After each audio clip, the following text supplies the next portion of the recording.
lauantai, sunnuntai, vaan mehän katsoo metsässä, vaan en tiedä onko mutikkaa vähän kypsää paljon.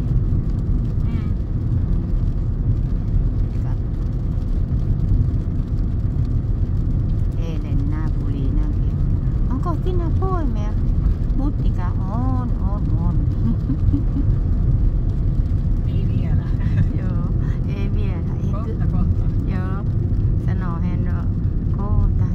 Joo.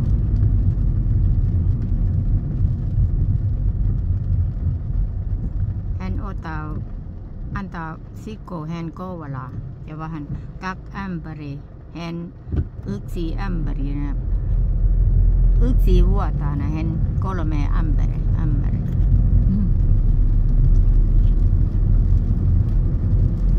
Päällykää 5 litraa.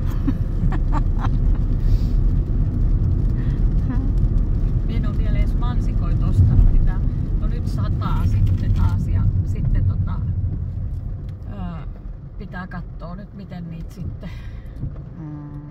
Vähän vaikea. Mansikaa vaan mennään katsoako lähellä Prisma. Niin siellä Pernoos. Ei. Vai Jäppilässä? Joo, Jäppilä on vähän kaukana lähellä. No Lähellä koulu. Katsotaan. Haluatko katsoa? Joo, nyt en voi lähteä, kun ne lapset on siellä. Mun täytyy mennä sinne. Joo. Muuten. Muuten kyllä. Ja ottaa Otto mukaan sitten. Monelta se tulee huomen sulle? Hän sanoo kello 11. Joo. Kello 10, kello 11 hän sanoo. Onko Helan?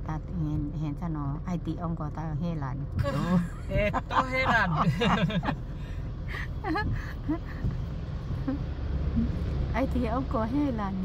Hän sanoo lapsiken, sanoo mummu, onko Helan kello 10? On.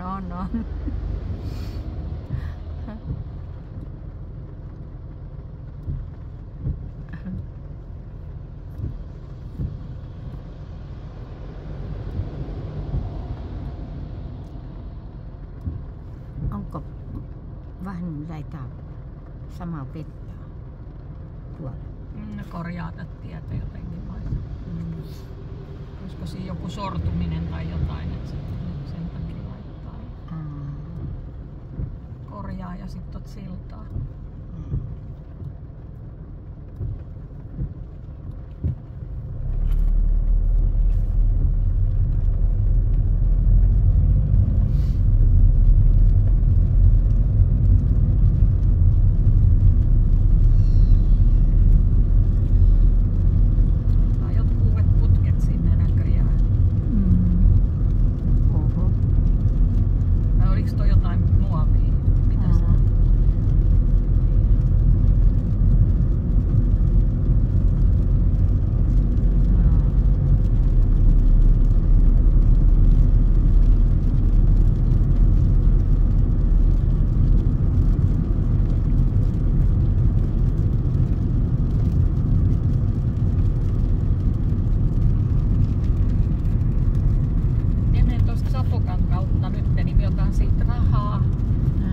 Onko sulla 5 euroa, jos me otan siitä 40, kun toi olisi niinku 35 euroa, niin joo.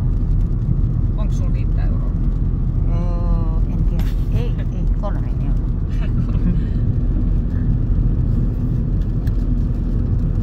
Euro.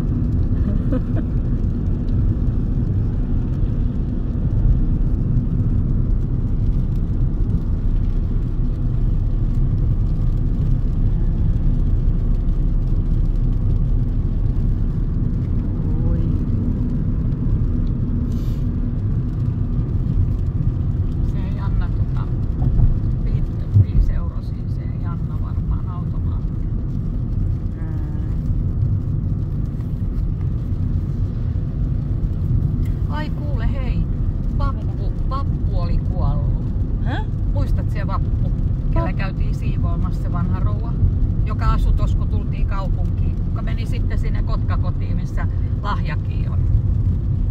tänään katsoin lehdestä, niin oli, hänen kuolinilmoitus oli.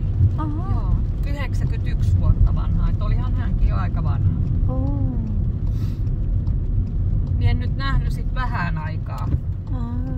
Mie vasta kävin Lahjalla viime viikolla, kävin Lahjalla vuonna. Joo. Mie muistat vapun, Joo, se iso lihava. Joo. Mie en oo käynyt tuollakaan tossa yrttipuutarhassa ollenkaan, pitäis käydä siinäkin. Kauan? Mitä? Tänään? Ei tänään kuoli. Tänään oli kuolinilmoitus oli jo, että on se kuollut aikaisemmin, en tiedä koska se on kuollut.